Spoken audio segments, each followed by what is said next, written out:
வணக்கம். வாங்க கூலா சமைக்கலாம். இப்பெல்லாம் கல்யாணங்கள்லேயும் சரி, எனி ஃபங்க்ஷன்ஸ்லேயும் பார்த்தேன்னா கண்டிப்பாக மினிமம் ஒரு வேளையோ 2 வேளையோ அந்த மெனுவில் வந்து பால் பாயசம் கண்டிப்பாக இருக்கும். அந்த அளவு எல்லாரோட ஃபேவரட்டும் இந்த பால் பாயசம். என்னுடைய கசினும் அவள் ஹஸ்பண்டும் யூஎஸ்லேருந்து வந்திருக்கா. அவளுக்கு ரொம்ப பிடிச்சமான ஐட்டம் இதுதான். அதனால இன்னைக்கு லஞ்சுக்கு இந்த பால் பாயசத்தையும் பண்ணணும்னு எடுத்து வச்சுருக்கேன்.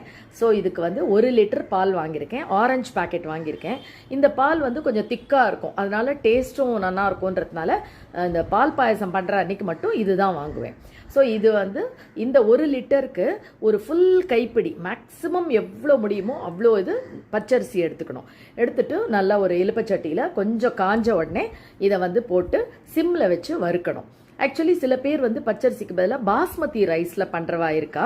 அது வந்து ஒரு மாதிரி அந்த ஒரு ஸ்லைட் ஒரு ஃப்ளேவர் வந்து தனியாக இருக்கும். அது அந்த வாசனை பிடிக்கிறவா அதை பண்ணலாம். பட் ஜென்ரலி நான் வந்து பச்சரிசியில் தான் பண்ணுவேன். ஐ திங்க் கல்யாணங்கள்லேயும் பச்சரிசியில் தான் பண்ணுறா அது. ஸோ இதை வந்து ஜஸ்ட் ஒரு 30 செகண்ட்ஸ் வறுக்கிறதுக்குள்ளேயே அது வந்து பொரிய ஆரம்பிக்கும். பார்த்தாலே தெரியும் உங்களுக்கு. ஸோ இதை வந்து நல்லா ஒரு காஞ்ச ட்ரை மிக்சியில் இதை வந்து போட்டு ஆற வச்சிடலாம். அண்ட் இந்த பால் காய வைக்கிறதுக்கு நம்ம ஆத்தில் யூஸ்வலாக யூஸ் பண்ணுற குக்கரே நல்லா கொஞ்சம் பெரிய சைஸாக எடுத்துக்கலாம்.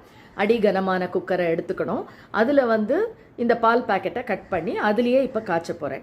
ஜென்ரலாக வந்து சில பேர் பார்த்தேன்னா இந்த பெரிய ஒரு கடாயிலையோ இல்லைனாக்கா இதுக்குன்னே ஒரு பாத்திரத்தில் வச்சு ஒரு கேஸை இதுக்குன்னே தனியாக அலோகேட் பண்ணி கிட்டத்தட்ட 1 மணி நேரம் 1.5 மணி நேரம் அந்த அரிசியோடு சேர்த்து அப்படியே காய விடுவா.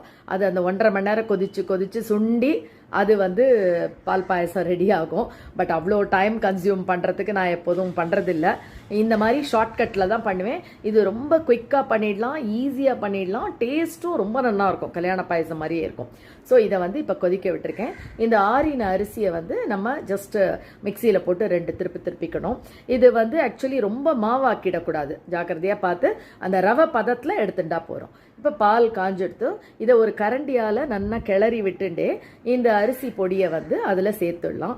நல்லா எல்லாம் ஒன்றா சேர்ற வரைக்கும் கலக்கணும். ஒரு விஸ்க்கு கூட யூஸ் பண்ணிக்கலாம். ஒன்லி திங், இந்த மாதிரி கிளறிண்டே இருந்தோம்னா நமக்கு கட்டி தட்டாது.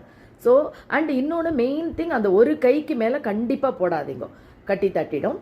அப்புறமா இந்த மூடியை போட்டு மூடிட்டு வெயிட்டையும் போட்டு 20 மினிட்ஸ் சிம்மில் வச்சு ஆஃப் பண்ணிவிட்டு ஓப்பன் பண்ணால் இந்த கன்சிஸ்டன்சி வரும். இப்போ இதில் அரை கப்புக்கு வந்து நான் சர்க்கரை ஆட் பண்ணியிருக்கேன்.